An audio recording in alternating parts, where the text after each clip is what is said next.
The forgotten door. When Claire and I first bought the house, I had a strange feeling about it. Not the kind of feeling you can put into words, just a nagging sense that something wasn't quite right. It was an old place, built in the early 1900s with creaky wooden floors and tall, narrow hallways. Claire loved it instantly, running her hands along the carved wooden banister, marveling at the antique doorknobs and breathing in the scent of aged oak. "This place has character," she had said, beaming. "Imagine all the history here." I had nodded, trying to match her enthusiasm, but something about the house unsettled me. It wasn't anything obvious, just little things. The way the shadows stretched a little too long in the corners, the way the floor groaned even when no one was walking on it. The air always felt a little too still, like the house was holding its breath. I told myself I was just tired from the move. That's what I thought until I saw the door. It was on the second floor in the hallway between our bedroom and the bathroom. A simple wooden door, painted the same dull off-white as the others. But there was something wrong about it. I stopped in front of it, frowning. "Claire?" I called out. She was in the bedroom, folding clothes. "Yeah?" "Where does this door go?" She walked over and glanced at it, then back at me with a puzzled expression. "It's a closet, Ethan. What do you mean?" I ran my hand over the wood. "This wasn't here yesterday." Claire let out a short laugh. "What are you talking about?" I turned to face her. "I swear, Claire, this door wasn't here when we moved in." She gave me a funny look and reached for the knob, but it didn't turn. "Guess it's locked," she said with a shrug. "Maybe we don't have the key for it." We unpacked everything, I muttered. "I don't remember seeing an extra key." "It's an old house," Claire said. "Probably 100 little locked doors we don't have keys for." I wanted to believe her, I really did. But as I stepped away, I felt something crawl up my spine, like I was being watched. And that night, I had the first dream. I was standing in the upstairs hallway, staring at the door. The house was completely dark, except for the thin strip of light leaking from beneath it. Something moved on the other side, a shadow shifting against the light. Then came the whisper, "Ethan." I woke up drenched in sweat, my heart hammering against my ribs. The house was silent except for Claire's slow, steady breathing beside me. I turned my head toward the hallway.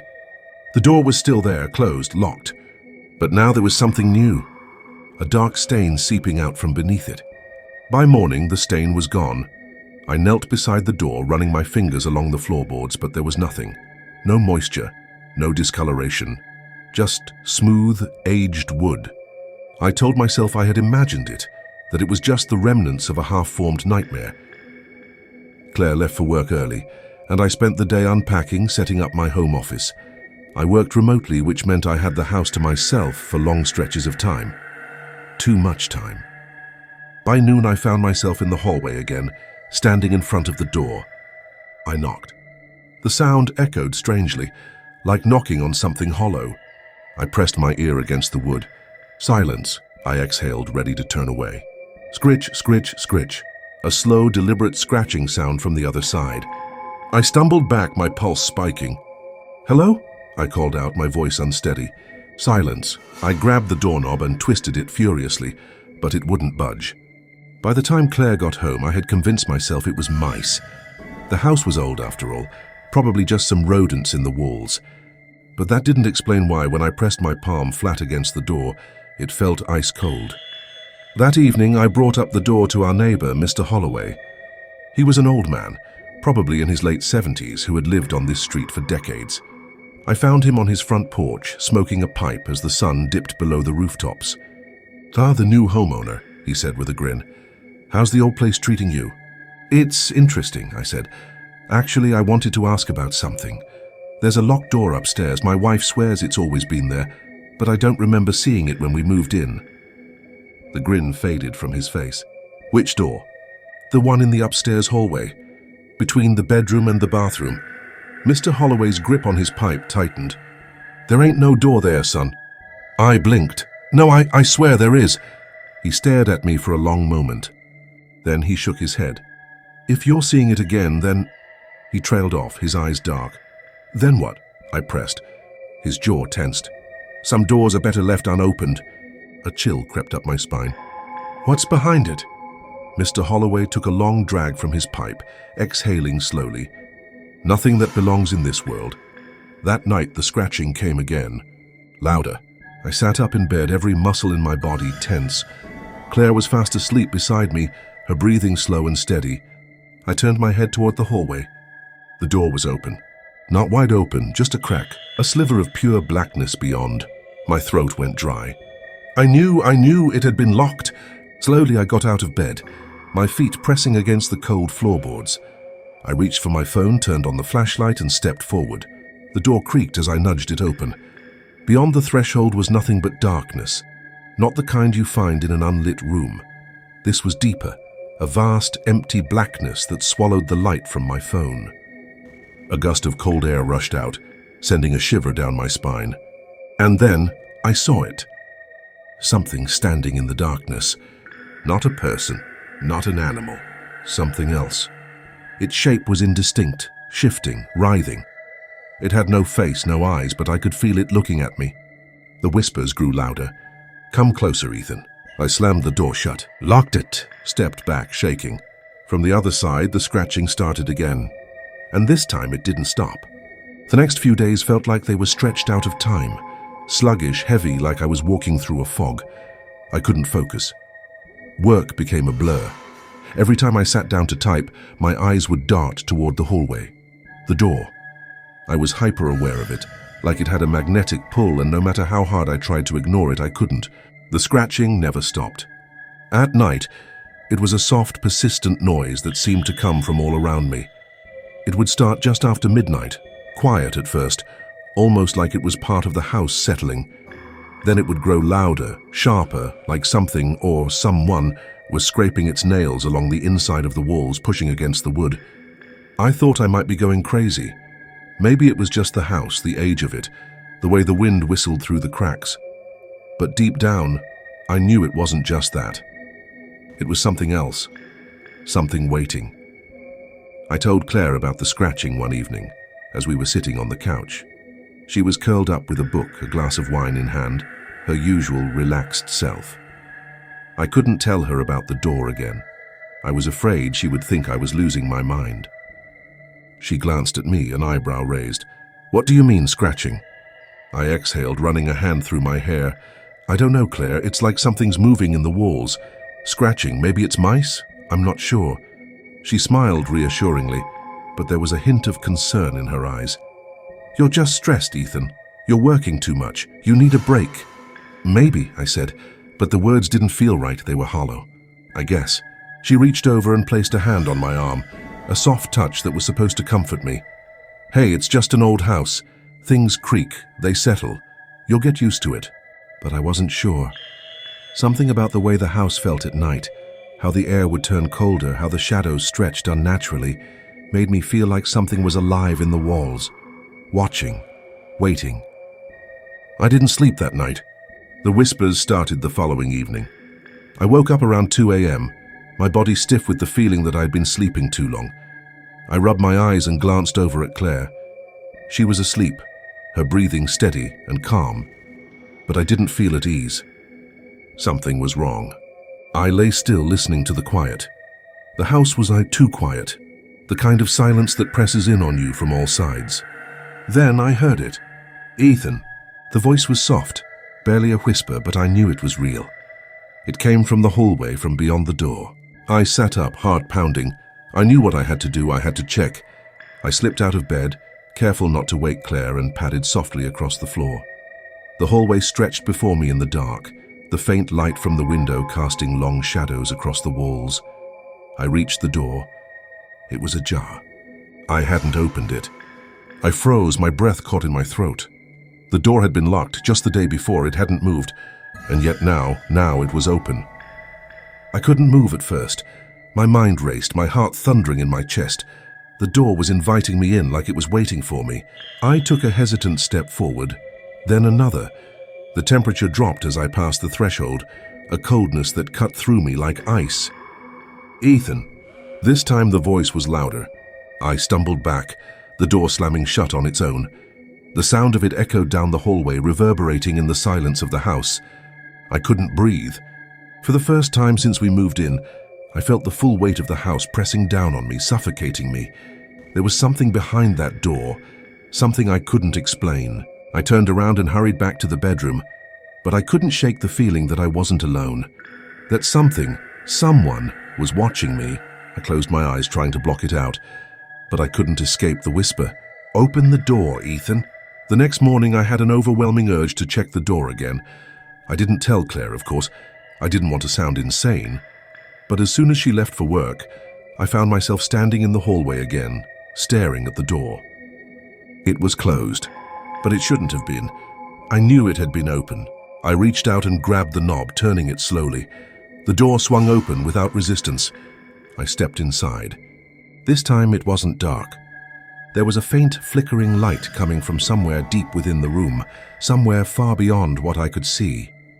I took another step forward, my feet barely making a sound against the floor. My pulse was in my throat, choking me with every breath. And then I saw it. It was there, a shape, a form, but not quite a person. It had no face, no hands, no legs. It was just a shifting mass of blackness, swirling and writhing, like it was constantly changing shape, constantly trying to take form. I couldn't breathe, I couldn't move. My legs were frozen in place and my eyes couldn't look away from it. Fear spoke then, its voice like 1,000 whispers layered on top of each other, suffocating me.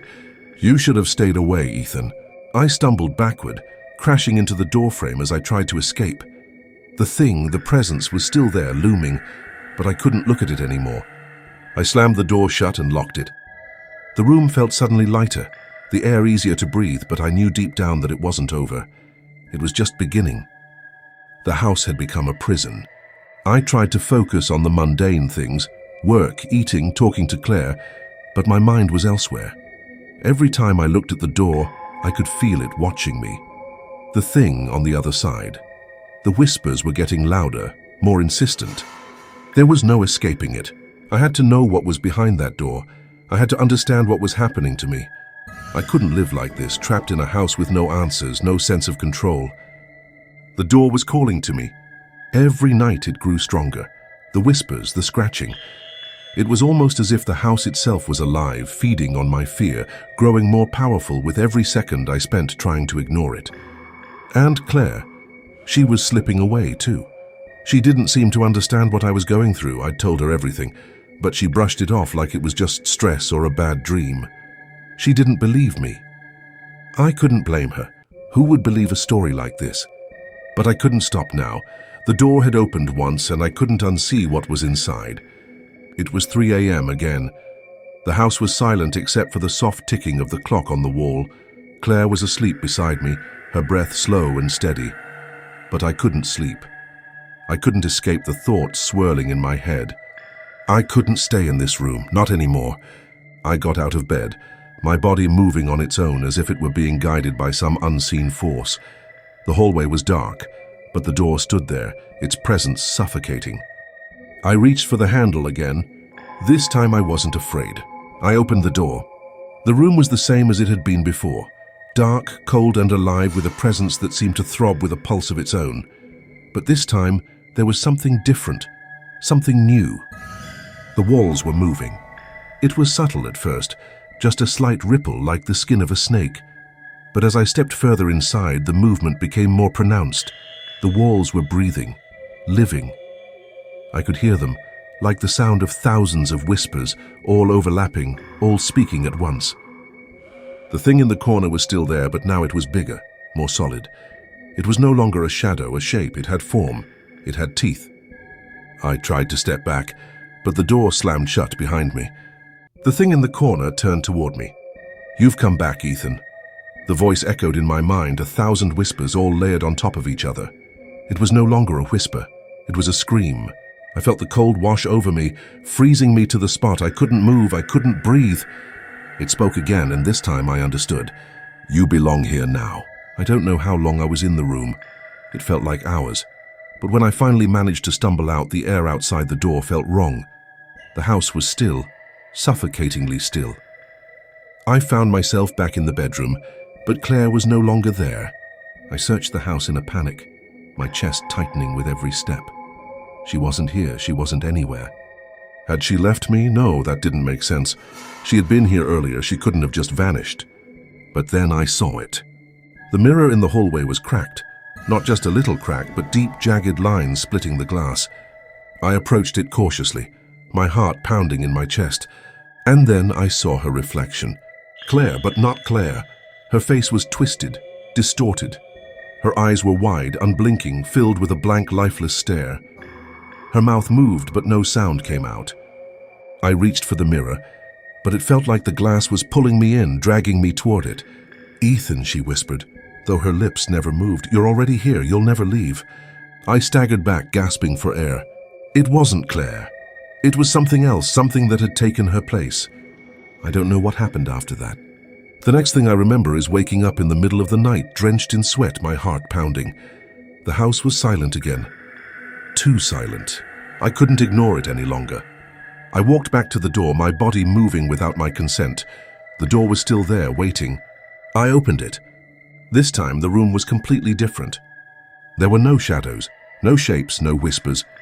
Just a bright light, blinding and pure, flooding the room. It hurt my eyes, but I couldn't look away.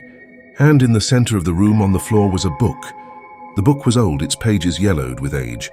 The cover was worn, faded, but there was a symbol on it, a symbol I recognized. It was the same symbol that had appeared on the walls behind the door. The symbol that had been etched into my mind from the moment I first opened it. I reached for the book, my fingers trembling. As soon as I touched it, I felt it, power.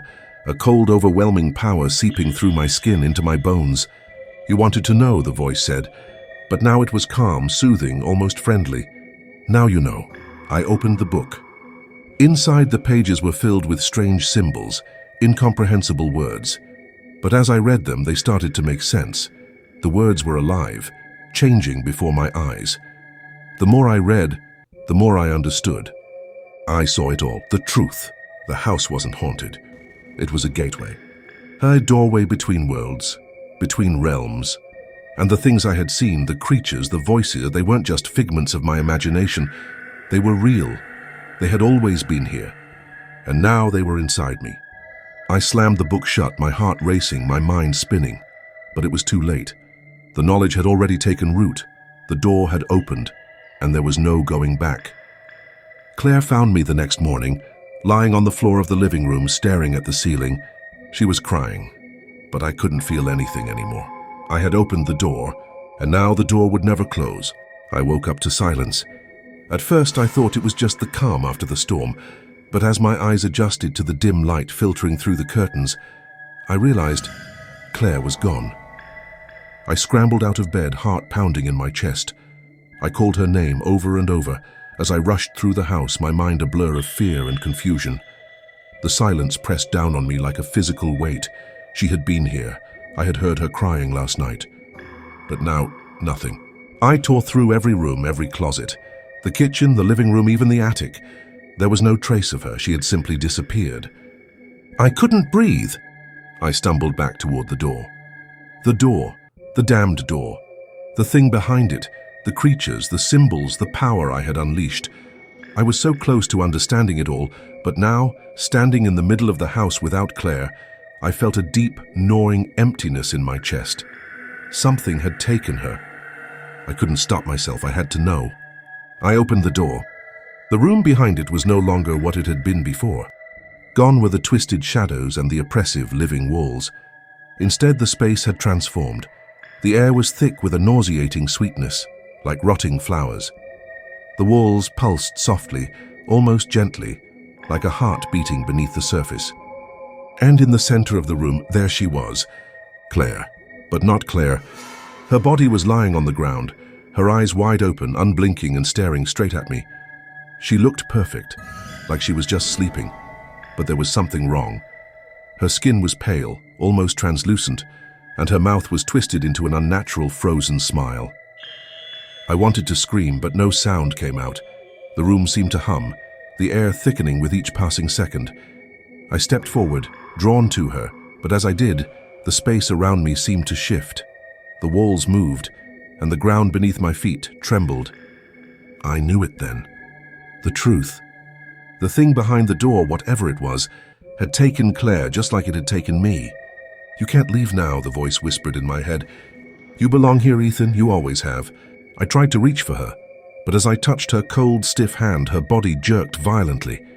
Her eyes snapped open, not with recognition, but with hunger. Her lips parted, and she let out a sound, a screeching, inhuman wail that echoed through the room, a sound that shook the very foundation of the house. And then she spoke. Her voice wasn't Claire's, it was hollow, empty. "Ethan, you shouldn't have opened the door."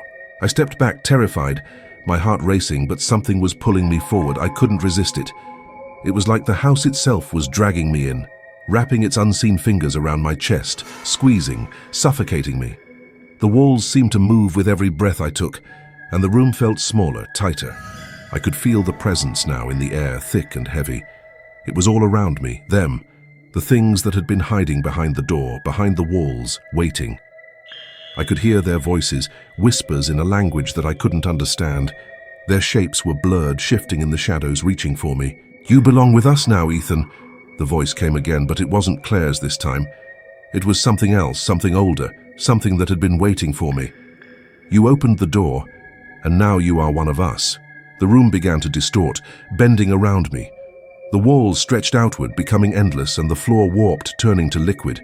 The air grew heavier, suffocating, and I couldn't breathe. My legs buckled beneath me, and I fell to the floor, gasping for air. But there was no air left. It felt like hours, maybe longer. I wasn't sure anymore. Time had lost all meaning. The room was no longer just a room. It was something else. A space between worlds, a place where nothing had form, where everything existed as a shadow of its true self. The faces, the shapes, they were everywhere now. Watching, waiting.